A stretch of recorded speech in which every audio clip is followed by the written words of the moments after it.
खुलुमबाय बयखौबो दिनैनि गोदान भिडिअ नोंथांमोनखौ बरायबावनाय जाबाय। आङो भिडिअ बानायैयाबो गोबाव सम जाबायमोन। खोथाया जाहैबाय जोंनि आसामाव एबा बिटिआर ओनसोलाव दा बिदिनो गोबां दावराव दावसि जोंनि बिटिआर ओनसोलावहाय सोरबा एरख'जानायखौ लानानै, सोरबा बेन खालामजानायखौ लानानैहाय आरो सोरबा मिउजिक भिडिअ खालामफिननायखौ लानानैहाय गावजों गाव गोबां एना एनि आरो बिनिनो सासेबाव जोंनि चिरां जिल्लानिनो बिथाङा मा मावो आं मिथिया। बिथांनि नामखौ बेफुल मोसाहारि होननानै बुंदों। बिथाङा फेसबुकआव पस्ट खालामदों क'क्राझार डिस्ट्रिक्टखौहाय नाम खारिनानैहाय। दा बिसानि सायावनो बेबो बिथाङा प्रडाक्सन मावो ना मा मावो आं बेखौ जेबो मिथिया। दा बिथांखौबो जोंनि थाख्लाय सारआ दुखु मोननाय फोरमायदों गावनि भिडिअनि गेजेरजों। नोंथांमोना नुवाखैब्ला थांनानै नायहैनो हागोन। माखासेया बेफोरबायदिनो गाज्रि आखु दिन्थिनायनि बागै जोंनि बर' फिल्म इन्डास्ट्रिनिफ्राय बेन खालामजाबाय एबा एरख'नानै दोनजाबाय। थेवबो बिथांमोना गाराखै। बिथांमोना गावसिनि आखल आखुखौ ससियेल मिडियानि गेजेरजों नुनायनि गेजेरजोंबो लाजियाखै। बिथांमोना महरगिरि हिसाबैनो थाबाय थानो लुबैनायखौ जोङो नुनो मोनदों आरो। दा बिनि गेजेरावनो थांनाय साननैसो सिगां बिसा आफादनि गिदिर गिदिर दैदेनगिरिफ्रा जोंनि चिरां जिल्लानि सिङाव थानाय बड'लेण्ड गेस्ट हाउसावहाय बिथांमोना जयै जथुमा खालामनानै सावरायदों आरो बेयावहाय गोख्रोङै एक्सन लानाय जागोन होननानै बिथांमोना बुंदों आरो सिगांबो बुंदोंमोन। दा मा बुंनो, जोंनि बर' हारियाव आरो जोंनि बर' समाजावहाय मोनसेबो आफादनि रुल कमिउनिटि गाइडलाइनखौ फालिला। मानि थाखाय फालिला? जोंनियाव मा हाबजोबखो? मानि गियान हाबखो? मोनसे आफादनि गाइडलाइन होनायखौबो नेवसिगारो, निन्दियो, फालिनो थांला। बेथ' दोनबाव जोंनि फिल्म गानो मोनैनि बाथ्रा।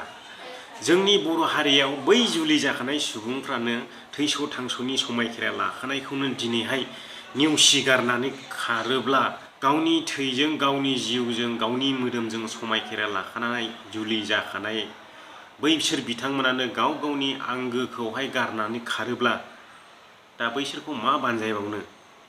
मा राहायै बिसोरखौ सिगिनानै दबथायना दोनबावनो? दा फिल्म लाइनानो होन, दा बे जाथायानो होन, जोंनि बे लालाय गारलाय जाथाय, बेखौनो बुं, एखे हमजोबगासिनो दं। दा मोनसेबो आफादना जोंनि हारिखौ दबथायनो हायै जालांबाय। मा जोंनि बुजिनाया खम जालांबाय नामा? औ, जालांबाय। गोबां खम जालांबाय। मानोना जोंनियावहाय गियान होननाय सोदोबा गैलिया, जोंनि गेजेराव गैलिया, गोमालांनो हमबाय। बेनि थाखायनो दा जोङो रावनिबो आफादनि, रावनिबो धोरोमनि बोसोनखौ लालिया, खोमायाव सोलिया। ओरै खोनासङो, ओरै हगार हरनो। बिसानि दावराव दावसिखौ लानानैहाय दा जोंनिनो चिरां जिल्लानि सिङाव थानाय सासे इउटुबार, बिथांनि चेनेलनि नामानो जादों गुम्मा फाग्ला। दा बिथाङा बेखौ लानानै मोनसे भिडिअ खालामदोंमोन होनदों।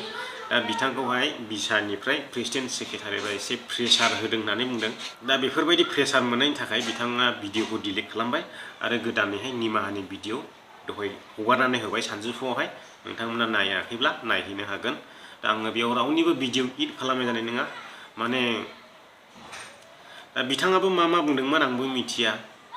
दा गेम्सनि खोथा लानानैबो गोबां दावराव दावसि जादों। माने थांनाय सप्तासेसो सिगां बिथाङा मोनसे मिउजिक भिडिअ लाबोदोंमोन।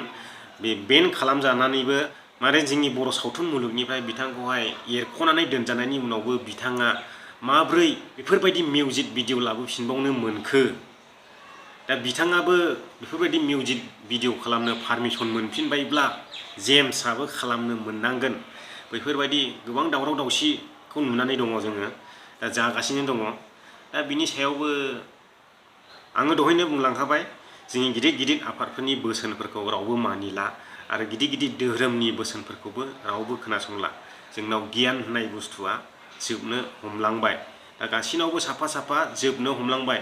बे रिसपेक्ट, गियान, मान सनमान होलायनाय बैफोरो दा जोंनियावहाय जोबनो हमलांबाय आरो। दा बैफोरनि थाखायनो दा मानिलायनो हाया। माने नों हायोना आं हायो बेफोरबायदि बादिलायनाय दं। बेफोरबायदि आफादनि बोसोनफोरखौ फालिनानै सोलिनो हाला। मानि थाखाय? जोङो मा राहायै बेखौ दबथायहोनो हाबावगोन? जेबो साननानै मोनला। आङो मा बुंबावनो, भिडिअखौबो आङो गोबाव खालामनो सानाखिसै। दा नोंथांमोना थाख्लाय सारनि बिबुंथिखौबो नायहैनो हागोन, थाख्लाय सारनि चेनेलाव थांनानै। बिथाङा बे भिडिअखौहाय चेनेल गोदानाव हगारदों। नोंथांमोना नुवाखैब्ला थांनानै नायहैनो हागोन।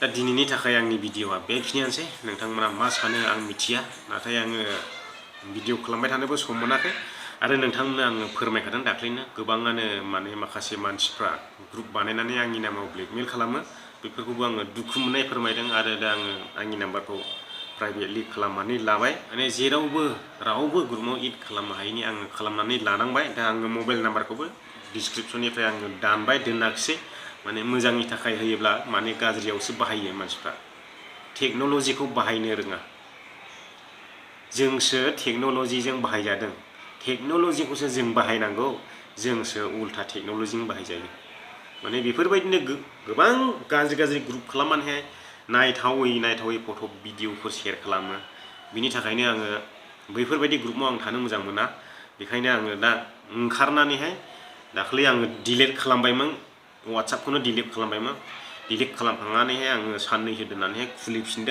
खुलिफिननानै उनावहाय दा आङो प्राइभेट खालामनानै लाबाय दा बेखिनियानो लोगोफोर नोंथांमोना मा सानो आं मिथिया नोंथांमोना भिडिअखौ मोजां मोनोब्ला लाइक खालामनो जाबाय आरो चेनेलाव दिनैसो गोदान अननानै चेनेलखौ साबस्क्राइब खालाम हायोब्ला शेयार खालाम नोंथांनि लोगोफोरनो जायफ्रा जोबजासिम नायदों नायनायनि थाखाय गोजोननाय थाबाय बयनिसिमबो गोजोन्थों।